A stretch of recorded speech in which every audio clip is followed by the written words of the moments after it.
In Minecraft, there are two rare villager types. Now, we know all of the non-rare types, right? You got plains villagers. They have these ugly brown uniforms on. Savannah villagers have really, really cool red shirts. Villagers that are in snowy biomes have these, like, Eskimo, like, wool skin blue accent on their uniforms. Taiga villagers look the most rustic. And finally, we have the desert villages that have these orange type of uniforms. Fun fact, when searching for these villages, I found a zombie village. Oh my gosh, zombified village. So the two rare types of villagers, village uniforms, is the swamp variety. Look at how cool this is. This purple, where it looks like on the back they have little mushrooms stashed into their belt. You're going to be eating that later? Is that food? And the other rare type is jungle villagers. And they have this like ocelot thing going on. You can see it looks like, I guess, either teeth or maybe claws on their arms right there. That looks so cool. So if you are trying to take maybe a villager trading hall to the next step and like make it like super exotic and cool and really have something that other people don't have, this is the tip that you need to know about. How do you get these two other types of villagers in survival? No commands. In a normal, like, you could do this in hardcore. Part of this is going to come down to you just getting lucky if it is going to be easy for you. You could just do this if you're unlucky as well, but it may require a lot of extra work. And right here is a situation where we are pretty lucky. We have a village close by, a jungle biome over there, and a swamp biome over here. And the reason that this is lucky is because in order to get these two special type of villagers, we need to transport at least two villagers to the new biome, the whatever type you want. Either you want a jungle biome or you want a swamp biome.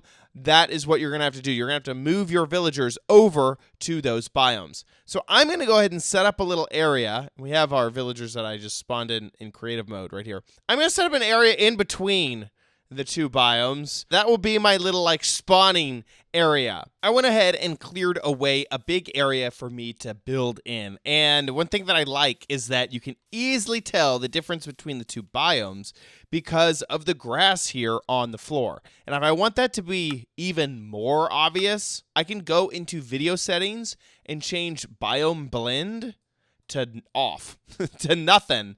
Bam, you can tell. Okay, that's one biome and this is another biome. Holy moly. I'm just gonna, basically all I'm gonna do is put down some walls so when I get my two villagers here that they're gonna be safe and other mobs will not attack them, and I'm gonna light up the area. Okay, this is all built by hand, as you can see. Now, just to be clear, you do not need to build this in the two biomes like I'm doing it right here. I'm only doing it because I don't care if I get a jungle villager or a swamp villager. So I just noticed that we happen to have two biomes that are close together. You would probably build this in just one of the biomes. The next step is to get two villagers of any type. It does not have to be the type that you want it to turn into, which is good for us because, you know, they don't exist in the game because villages don't exist inside of either of those two biomes. And so now you just need to capture some villagers. And I find that the easiest way to do that is inside of a boat. I'm also lucky here because this village is right next to the water.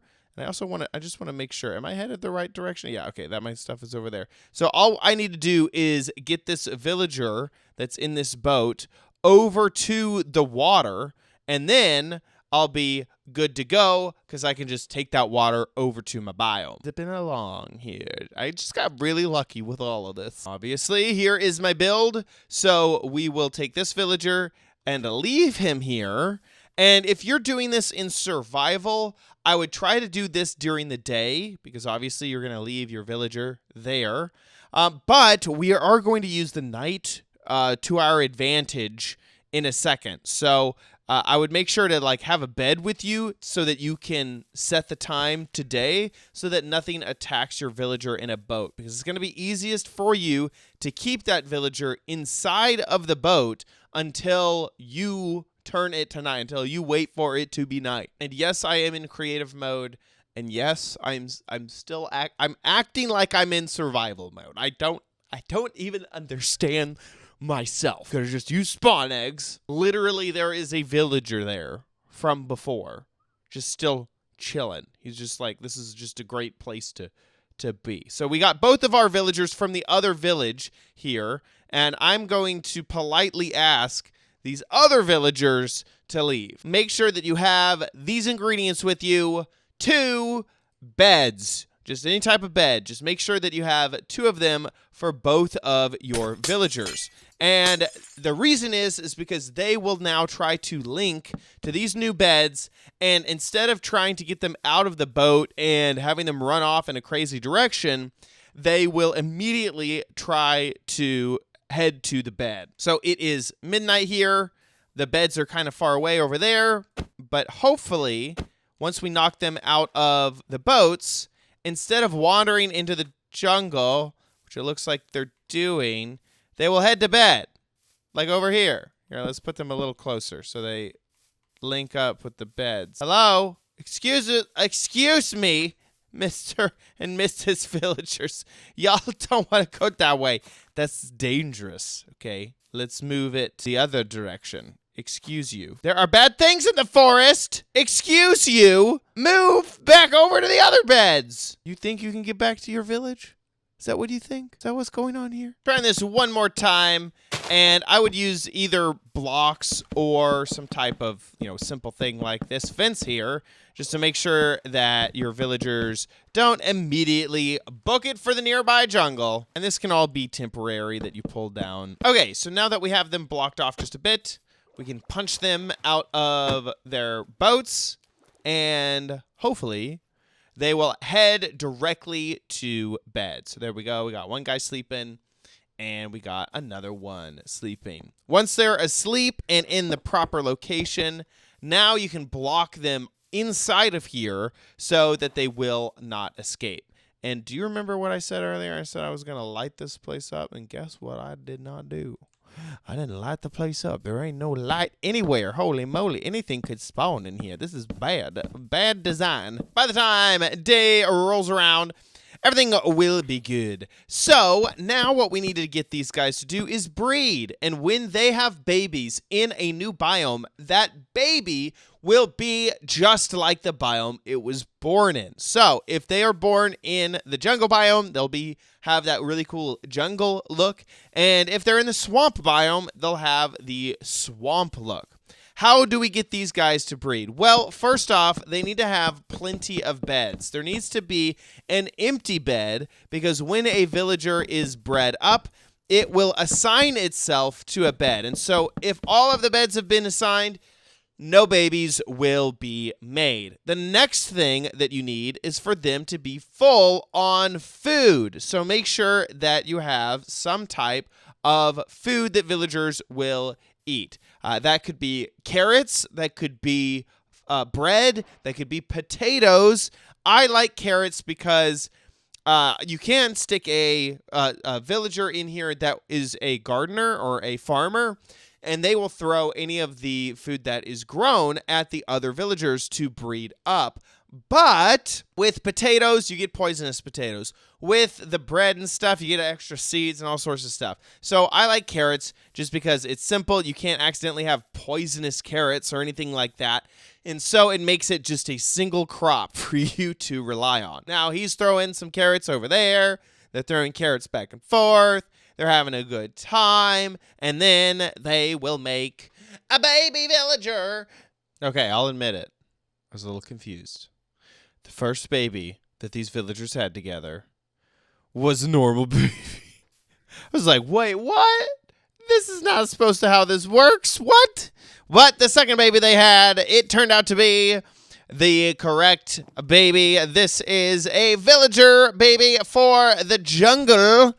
So that ended up working out, and I gave them jobs too. You know, I thought maybe they'd get a little bit more excited if they had a job to do. Get a job. Okay, so it's been about 20 more minutes, and I seem to be having villager issues.